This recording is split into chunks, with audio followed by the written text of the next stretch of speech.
Sous une lumière dorée, Barcelone s'éveille, bouillonnante et cosmopolite. C'est ici, entre mer et collines, que débute notre voyage.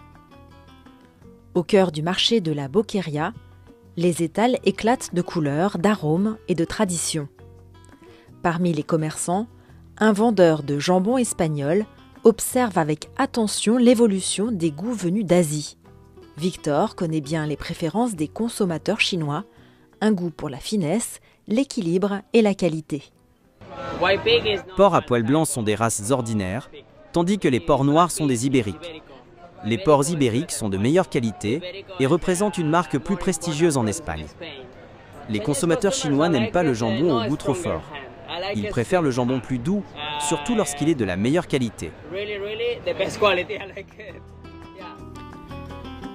Que ce soit pour les jambons séchés ou le porc frais, l'Espagne s'impose comme l'un des marchés de prédilection des consommateurs chinois. Mais d'où viennent ces porcs dont la qualité séduit tant le marché asiatique? Pour le découvrir, nous avons suivi Ramon Armengol dans sa ferme. Ici, la journée débute dès 6h du matin au rythme des animaux et d'un travail méticuleux où chaque geste compte pour garantir leur bien-être.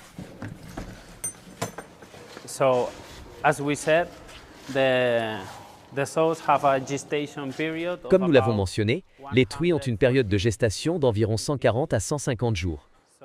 Elles demeurent ici pendant la majeure partie de cette période. Le processus d'insémination a lieu au jour 0 et s'étale sur 2 jours, durant lesquels nous procédons à l'insémination des truies. Elles restent ensuite dans la zone d'insémination pendant 28 jours, avant d'être transférées ici, où elles demeurent encore quelques mois, jusqu'à quelques jours avant la mise bas.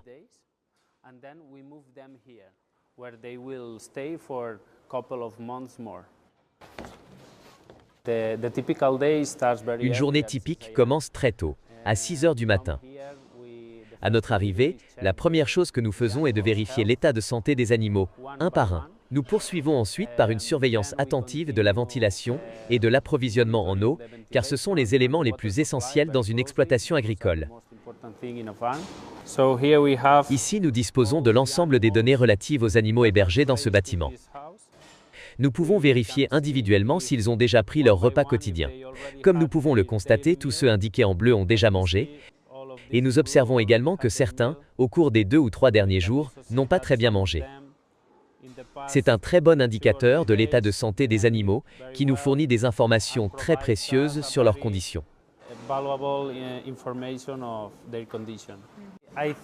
Actuellement, nous exportons environ 10% de notre production depuis l'Espagne vers la Chine, tandis que le reste est destiné aux autres pays européens. Pour les petits éleveurs comme Ramon Armengol, l'élevage et la vente de porcs s'organisent souvent au sein d'une coopérative. Chacun des partenaires y occupe un rôle essentiel. Certains produisent l'alimentation animale, d'autres se chargent de la commercialisation ou encore de l'exportation vers les marchés étrangers. Ce type de coopérative contribue à soutenir et à protéger la compétitivité des petits exploitants sur le marché. Les grands groupes agroalimentaires, eux, prennent en charge l'ensemble ou une large part de la chaîne de production, de l'élevage ou de l'achat des porcs vivants à la découpe, au conditionnement jusqu'à l'exportation. C'est le cas par exemple du groupe Olot Meats. C'est une très belle entreprise familiale qui a été autorisée à exporter vers la Chine en 2015. Ici, nous pouvons voir la zone de réception des animaux où nous recevons environ 5000 porcs par jour. Une partie très importante de ces viandes est destinée au marché chinois, découpée en morceaux, chaque pièce ayant sa propre présentation.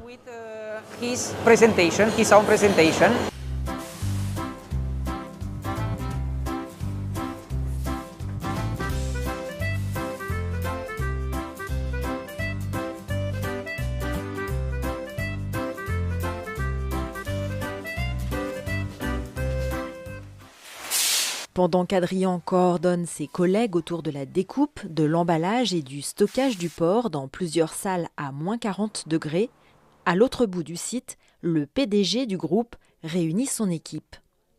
Autour de la table, ils passent en revue les résultats de l'année écoulée, affinent la stratégie et préparent l'avenir. L'objectif, consolider la croissance dans un monde économique en perpétuelle turbulence où chaque décision compte.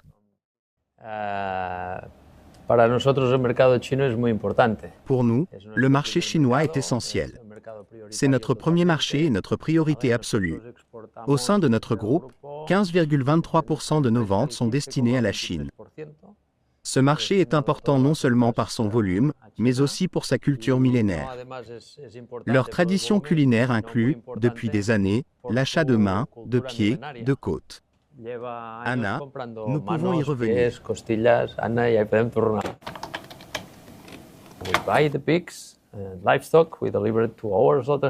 Nous achetons les porcs et nous les livrons à l'abattoir, où nous appliquons des règles exemplaires en matière de bien-être animal.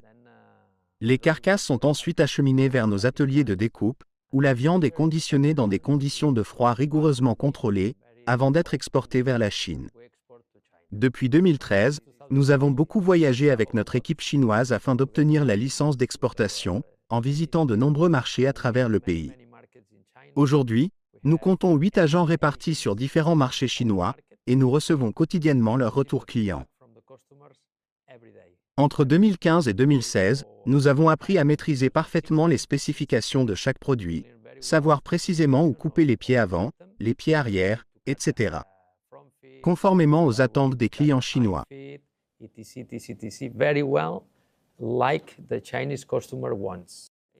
Depuis 2016, l'entreprise exporte vers la Chine. En moins de 10 ans, le marché chinois est devenu son principal débouché. Chaque jour, de nombreux camions chargés de marchandises quittent l'usine pour un transport en chaîne du froid jusqu'au port de Barcelone, à un peu plus d'1 heure de route.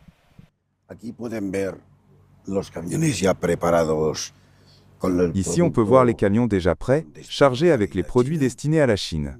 En ce moment, il y en a 3, et ils partent régulièrement vers le port de Barcelone. De là, les cargaisons sont envoyées directement vers leur destination finale, que ce soit Beijing, Shanghai ou n'importe quelle autre ville de Chine. Nous avons vraiment beaucoup de confiance dans le marché chinois. Je tiens à souligner que notre objectif est d'exporter l'excellence de nos produits.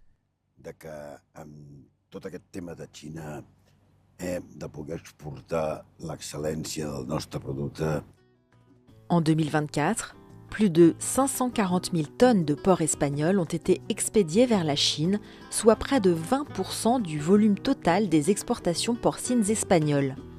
Ces chiffres témoignent d'un commerce florissant, né du savoir-faire espagnol et de la demande chinoise.